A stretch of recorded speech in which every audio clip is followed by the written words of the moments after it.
Assalamualaikum warahmatullahi wabarakatuh. Perkenalkan, nama saya Sinta Yuspita dari kelompok 1. Di sini saya akan menjelaskan contoh dan kegunaan sel volta dalam kehidupan sehari-hari. Sebelum kita mengetahui contoh dan kegunaan sel volta dalam kehidupan sehari-hari, kita harus mengetahui apa itu sel volta. Sel volta atau sel galvani adalah sel elektrokimia yang dapat menyebabkan terjadinya energi listrik dari suatu reaksi redoks yang spontan. Baiklah, salah satu contoh dari sel volta adalah baterai. Baterai merupakan sel volta primer, sel kering yang ditemukan oleh Lee Clancy.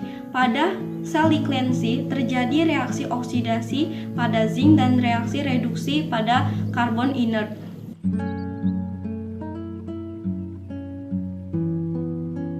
Elektrolitnya adalah pasta yang basah terdiri dari MnO2, ZnCl2, NaCl, dan karbon hitam.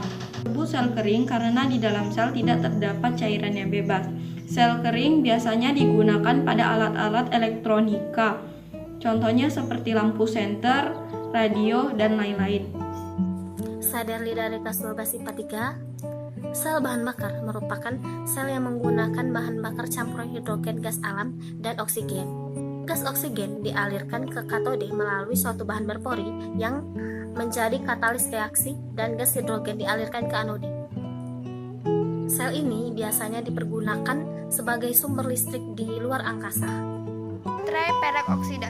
Susunan baterai perak oksida yaitu Zn sebagai anode, Ag2O sebagai katode, dan KOH sebagai elektrolit. Baterai perak oksida memiliki potensial sel sebesar 1,5 volt yang mampu bertahan dalam waktu yang cukup lama.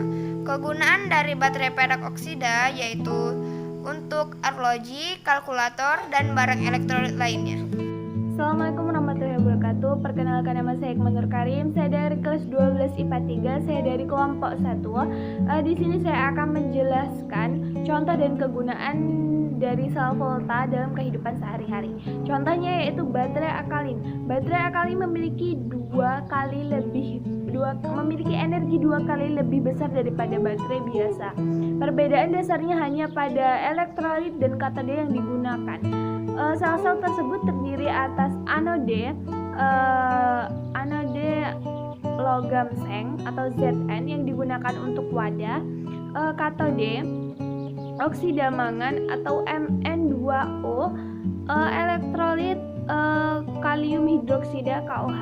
Reaksinya yaitu anode Zn plus Zn2 plus menghasilkan Ze-, katode 2MnO2 plus H2O menghasilkan Mn2O3 plus 2OH-. Assalamualaikum warahmatullahi wabarakatuh. Perkenalkan, nama saya Dani Sulaiman dari kelompok 1. Di sini saya akan menjelaskan pengertian sel elektrolisis dan kegunaan sel elektrolisis dalam kehidupan sehari-hari. Pengertian sel elektrolisis.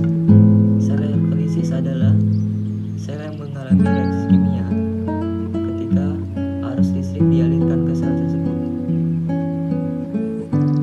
Kegunaan sel elektrolisis dalam kehidupan sehari-hari, contohnya seperti penyumpahan logam. Tujuan penyumpahan logam adalah untuk melapisi logam dengan logam lain agar tidak mudah berkarat. Misalnya penyumpahan perak yang bisa dilakukan pada peralatan rumah tangga seperti sendok, garpu, dan pisau. Penyumpahan sendok besi oleh logam perak, sendok besi dipasang sebagai katode dan logam perak bertindak sebagai anode. Larutan elektrolitnya adalah larutan AgNO3. Terima kasih, itulah yang bisa saya sampaikan. Wassalamualaikum warahmatullahi wabarakatuh. Assalamualaikum warahmatullahi wabarakatuh. Saya Bijara Pisaksena dari kelompok 1. Di sini saya akan menjelaskan pengertian sel elektrolisis dan kegunaan sel elektrolisis dalam kehidupan sehari-hari. Pengertian Pengertian sel elektrolisis adalah penguraian suatu elektrolit oleh arus listrik pada sel elektrolisis.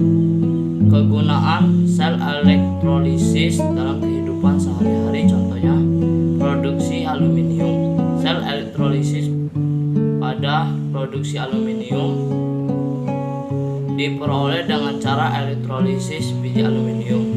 Reaksi yang terjadi sebagai berikut. Sekian dari video saya. Wassalamualaikum warahmatullahi wabarakatuh.